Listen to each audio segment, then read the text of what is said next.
Hi, everyone. Welcome to the Leaders in Supply Chain podcast. My name is Fei Yu.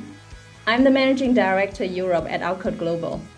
Today, we have the pleasure to welcome Jiahui, COO of On AG. Before we start, I'd like to share an amazing story about On. So we're talking about American dream. This is a Swiss dream come true. On was born in the Swiss Alps with one goal: to transform the sensation of running. In 12 years, On has become a global sportswear brand which continues to change status quo through innovation, commitment to performance and sustainability, a passion to inspire people to explore, move, and dream.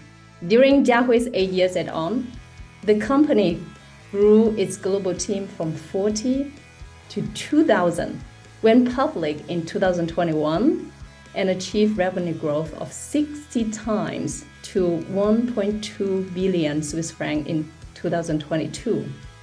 So myself, I just bought 3 pair of On shoes, all pink. So look at that. So I'm a big fan of On shoes and I love them. And really excited to have Jiahui with us. And very short introduction about Jiahui as well. Also a Swiss dream come true. Before On, Jiahui had no experience in supply chain except for 1 month of night shift in a chocolate factory, if you can call it an experience in supply chain. And of course, yeah, exactly. And of course, you went MBA at Harvard Business School, then you took a course as well. Then, Jiahui, you were once an assistant brand manager for M&A in Beijing, a stock trader at Merrill Lynch in Singapore, and a strategy and private equity consultant at Bain in New York. So Jiahui also is, so you got all my respect. You're mother of 2 young kids, and the 3rd one is coming. And you have a full-time job, so husband who's also an executive, who's a CEO of a retailer and real estate company, and he's fluent in Chinese. So this is really a dream, right? Chinese-Swiss dream. Jiahui, really great to have you with us. Thank you so much for having me, Faye. It's a pleasure to be here. And thanks for your endorsement of our pink line. I'll make sure that feedback is given to our color strategy team. I also have very good experience on shopping on shoes online. So kudos to your management. Thank you. Thank you for the support. So now, one question, you have 2 young kids. How old are they? 4 and 2. And the 3rd one, as you said, is coming in 2 months. Oh my God, how do you do that? It's hard. I mean, you have a kid yourself as well, so you know it. I think especially with small kids, I would say like probably no age is that easy, right? Different age give you different challenges. I'm still at the very early stage of the challenges, which is more around logistics. So yeah, my husband and I, we both work full time. We have 2 young kids, so it's never easy. Yeah, so I think that we mentioned that when we talk about On and Jiahui, right? I think it's a similar story from nobody. All of a sudden, you see Jiahui as COO of On, and you see On from no brand, right? Nobody to a star brand that everybody loves. So I would have 3 questions, main questions today, followed by other questions.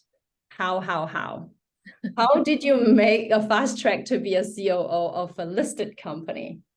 Second, how do you manage family life with 2 kids and a 3rd coming on the way? Being a COO, right, a big job in an extreme dynamic and competitive retail environment.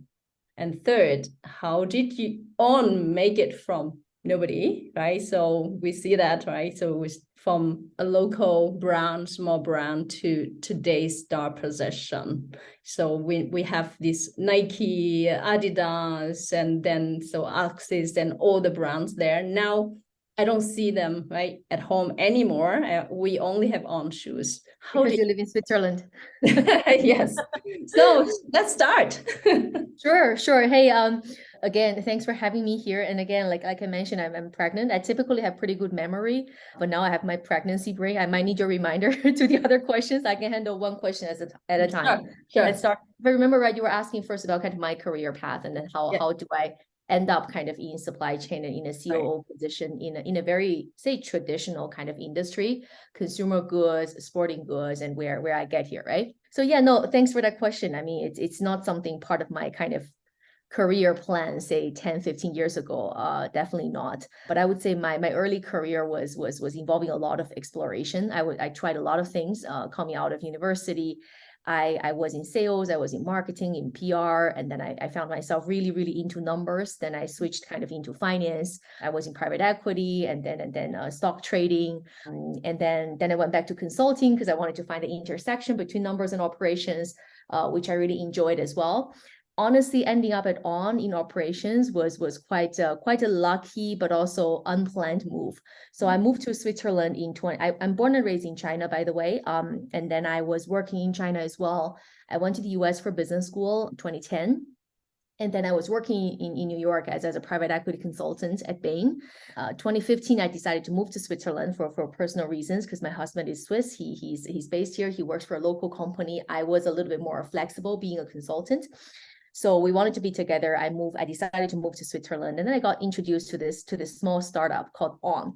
They make running shoes. They're based in Switzerland, and for me, that's a few things that don't really work together, because you all know that the sporting goods market, the largest place is in the US or is Germany. Typically, you have brands either based in North America or kind of in Germany or a little bit in the UK. And then somehow there are these few young guys who started a company out of Switzerland. They claim they have a special technology for running. And then they have a big dream. They want to conquer the world by revolutionizing the running sensation. So I had a chat with them. I'm a runner myself. I really liked running. I tried their products. I would say in the beginning, it was kind of two things that really attracted me to the company. First is the product, right? So being a physical goods product company, it's always about the product, the quality, the actual technology. It really helped me. I had a big knee surgery and I was kind of going back into running. I tried their running shoes, really liked them. So I was pretty convinced as a consumer. And secondly, I really like the team and the culture. So it was a pretty small team when I joined, 30, 40 people. The founding team, actually, a few of them are former consultants from McKinsey and other consulting firms. I was a consultant myself as well. So it was quite refreshing to get to know a team that actually think in a way a bit more academic and then just very willing to challenge status quo. We always talk about what is the emerging hypothesis? How do we support these kind of answer first approach? And then if we don't have a lot of data to say something is wrong, it's worth giving it a try. Let's just try to challenge whatever is out there, even if none of us came from the footwear industry. But then we were very, very willing to just do something different. The same as the technology. You know, our shoes look different. You're very familiar with it. When you look at it, you see these kind of holes in the sole units, which just makes them already outstanding versus the other shoes in the market. And then we try to do everything differently. We try to do everything with a bit more human touch, do everything kind of against the general sense of what the industry standard is. So that really attracted me, that whole philosophy and that just whole entrepreneurial drive to do things differently. So that's when I joined On. And then fast forward, yes, it's been 8 years. It feels not that long, but it's been almost a decade since I've been at On. As you introduced, the team has grown a lot. The business has grown a lot as well. We were very lucky that we found a good chance to become a public company in 2021. So that has been 1.5 years already. So yeah, I ended up here not having perfectly planned for entering this industry or doing exactly supply chain, but because of different reasons, I was attracted to this company. It's actually the same job that I did for 8 years, but obviously it felt like a new job every 2 or 3 months. Yeah, I can imagine. You mentioned that you went to conferences, right, for many times, right, for the first time among the chief supply chain officers and COO of large companies that actually existed for a long time. And they're mostly male, much older than you, long career track in supply chain, and you're always different, right, among them. how does it feel in the supply chain world? Yeah, it's really interesting to mention that. I think the first time I realized that was after maybe 2 or 3 years after I've been at On, right? Because the first 2 or 3 years were just busy. I was busy picking up customer service phone calls. I was busy putting invoices in an envelope and actually bring it to the post office. And then we grew the business a bit more. So kind of survival was no longer the challenge day to day anymore. And then like, hey, let me look into how other people do supply chain, right? On do supply chain from the way of my one and only course that I learned at my MBA class. Maybe there's something else I can learn from how other people do it. So I went to this conference in, I think it was in Berlin, like a supply chain symposium or a sort. And then I realized, hey, I actually look different from these people. That's interesting. What is happening? There doesn't seem to be a lot of diversity in this industry, or kind of what I do. And throughout the years as well, you also, I mean, being a headhunter yourself, you know the talent profile very well. Somehow it's a bit sad to see that we're really lacking diversity, especially on the top level when it comes to supply chain management or general operations management. I do see companies also have more people with a diverse profile recently, which is very, very encouraging to see. I came to know a few other kind of female leaders in the industry, or people from different ethnic backgrounds, etc. It's something that I think it's a pity when we miss out on that, because really the world is very dynamic, especially if you think about consumer goods. Our consumers are very dynamic, the profile, the community. And when you have a very different group of undiverse leaders making day-to-day decisions, and you're actually trying to serve a consumer group that is very diverse and very dynamic, I think that mismatch sometimes might actually, it's just something sad to me. And now addressing this, right? How do you promote diversity in your team? Hey, it's not easy. I mean, we always say diversity and inclusion, right? So focusing on that diverse part, that's basically the composition of your team. The two things you can do, right? One is to hire from outside, and one is to promote from within. Hiring from outside, you are very constrained by what is on the market. But it's also a lot of intentional choices. So we have came to a few cases at On where we're just like, hey, the current leadership team is already 80% male. We really need to ensure we bring more diverse voice into the leadership team. So for certain positions, we would actually make very, very intentional choice that we really want to have a very high percentage of kind of the profiles being from different gender profile, different ethnicity, different language background or education background. So it's about making those intentional choices and then compromising with speed of filling the roles, right? So obviously every role that's empty should have been filled since yesterday, but sometimes you might just want to pause a bit to wait until the right candidate, not only in terms of skill set, but also in terms of the background and then the diverse view he or she can bring to the table. So to be able to make the right choice and fill up the team in general in a more diverse way in the end. So we make a lot of intentional choices like that. But obviously, on the other hand, you're also very, very constrained with the market. So the other thing is trying to promote from within, right? So then it comes to kind of that D&I, the second piece is the inclusive piece. Even if you have a diverse team, like when you look at On in general, our team is rather diverse. When you look at the macro level, about half of the people on the management board is actually women, and also from multiple internationalities with different kind of career and education backgrounds. But obviously on the micro level, different teams has its own dynamics. But when we say D&I, right? So even if you bring a rather diverse team on either the leadership or the more junior level to the table, you have to still make sure everyone has the same opportunity and people feel safe to actually express themselves, right? That's what we mean by inclusiveness. You can have a diverse team, but then you make the people who are diverse not feel safe to even express their views, then it's no use either. So then basically, I think the whole promoting from within and develop from within, you need to focus a lot on inclusivity, which sometimes is not easier than bringing diversity to the table.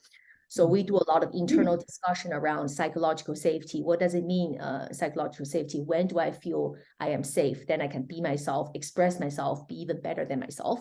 And then making sure that you remove your kind of level of glasses when you look at people from various backgrounds and evaluating their performance, right? Try not to just make the judgment based on somebody said something at a meeting or somebody made a great presentation, but more go into the more personal skill set level, and then evaluate people, also give them the right coaching opportunity, pair them up with other female or male leaders that they can look up to. So a lot of intentional effort that is needed to also build that whole inclusivity in the team. But it's definitely not an easy task, and I actually think it's a very, very important task for people in say supply chain or operations in general. You need a more diverse team, be it on any level, and especially on the leadership level, to be able to make better decisions. There are a lot of studies around this, right? So more diverse team actually tends to come out with better, more sound business decisions. And you also need a team that then your junior levels can actually look up to, so that they can also aspire to develop. The last thing we want is junior female team members look up and then see everyone on top is male or from a certain ethnic or educational background. Then they already feel discouraged to further pursue a career along this track. It's a really modern way of promoting diversity. Really like that. So, but I think it's really important, right? That also as leaders we continue to educate ourselves on what is important to the newer generation, to the new kind of environment of doing business. Yeah. I do remember you mentioned that it started at like more the tech mindset, right? The culture is more tech, and people do not like to label. When you talk about corporate, right? People just feel a hunch like, no, we're not corporate. And then my question is that how is it now? You already moved from a small company, startup company, to a listed company. How do you maintain that culture that is not corporate but still a corporate, and then still keeping the tech, right, startup entrepreneurial mindset? Yeah. No, it's a tough thing. It's not easy. Yeah. And I think so being the person who sits on the operational chair, right, in the company, I also, whenever people say that, hey, we can't be corporate, whatever you said sounds too corporate. I think you also need to look at this from multiple facades, right? Like being corporate is not necessarily bad.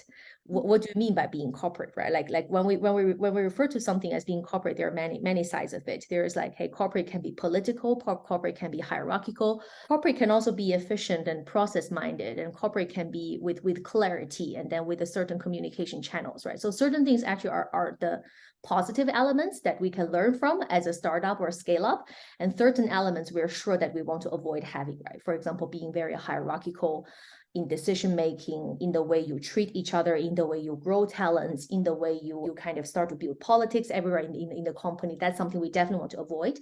But actually we can learn a lot from the other side of corporate, is how do you build the right processes, and how do you bring efficiency and then bring clarity throughout the organization to get better alignment. The approach that we take at this is it's not, we always say polarities. So at On, there's not a lot of this is wrong, that is right, but more like this can be right and this can be right. And it's about finding that balance point in between. So even I would say corporate and startup, if you put them on kind of two ends of the spectrums, On is probably both a startup and a, let's say, scaled up company instead of corporate, right? Like certain things, for a lot of things, you need both innovation and efficiency, right? You need extrovert and introvert. You need basically processes, but you also need kind of the agility to actually change how you do things on a day-to-day basis. So we actually talk a lot about polarities, a lot of active discussion all the time in the company. What does polarity mean? What does it mean for our team? What does it mean for my specific job? How do I make sure that if I am at one end of the polarity, that I also understand the other end? Different people might come to the table with different opinions, and then making sure that we understand each other and then together make a certain decision that is the best for the business. So I think that kind of active discussion is very important for us to keep the culture, but it's definitely, it's a very important topic and not that easy. So you're always adapting.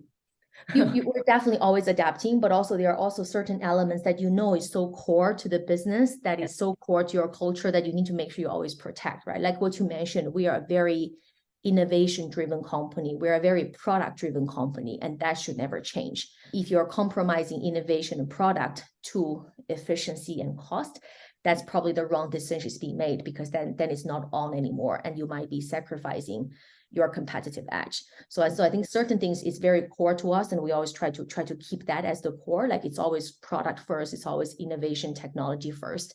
So you also stop kind of from being, again, overly corporate and becoming somebody else.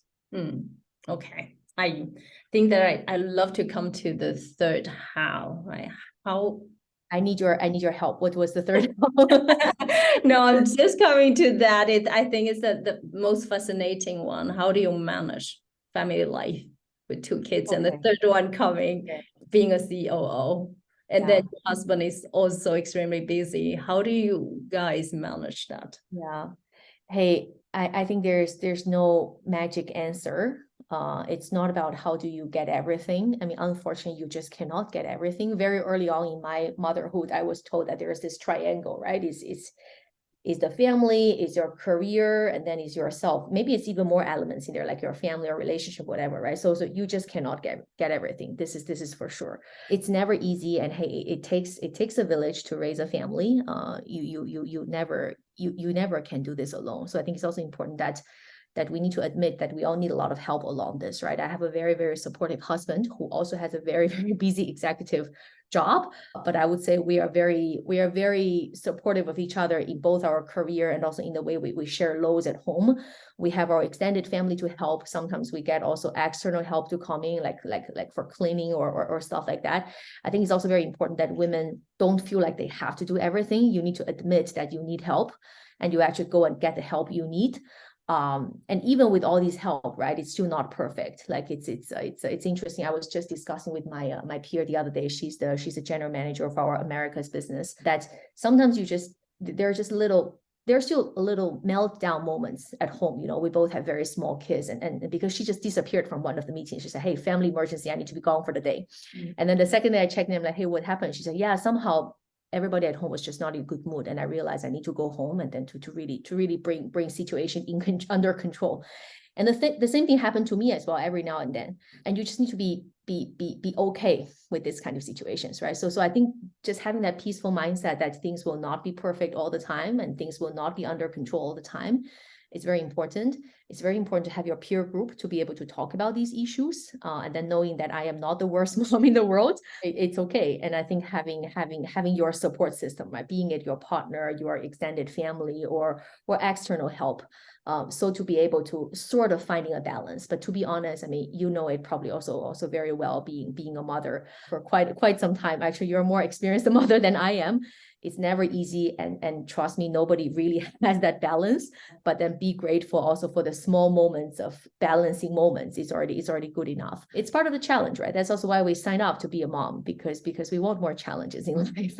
Yes, I love that. I still remember the time that my toughest time in life was the time I became a single mother, working full time and with no support at all, and Wow. income was not enough. So that was a tough time. So I really appreciate any help that I get from friends and the community. So now I remember, right, when do you want to give a present to a mother? Give her free time. Right. Looking for vouchers, right? Like, yeah, so just you get 20 hours of my time.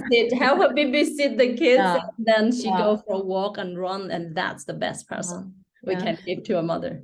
I think to that also, right? The other thing is when you need help, you got to ask, right? So I think sometimes it's also we keep a lot on ourselves. Right. And this is not just women, right? Men as well. Like I have to say, they're also very, very, very, very good fathers in this whole family growing thing. I just think it's very important that you ask for help, you reach out. We all tend to keep so much burden on ourselves. And you know, when you ask for help, your friends are nice enough to actually chime in and help you. But without asking, they don't know, because they consider you as so competent, so confident, you always do everything perfectly. So just knowing that it's not easy, everyone is struggling, proactively reach out for help is very important.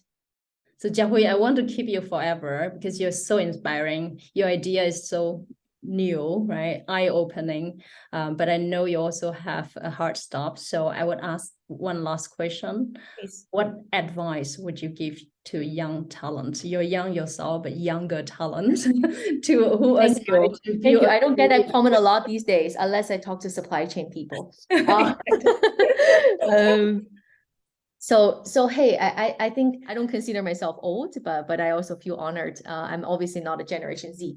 Hey, I would say for me personally, I think the earlier segment of my career where I explored a lot really meant a lot to me. First of all, you try out different things, right? You figure out what do you actually enjoy and how you can actually really add a lot of value to people and different businesses. So figure out your own kind of purpose and your own strengths was very important. Secondly, that gave me a great chance of also just learning from different people. It's your leaders, it's your peers. My consulting experience, especially because I was a private equity consultant and I rolled on to a new project every 2 to 3 weeks because I was specifically focusing on private equity due diligence.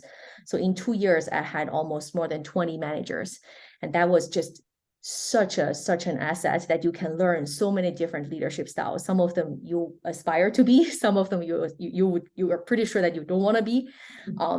I think just this exploration phase was very important for me to really figure out my personal why, and also just learn so much from people.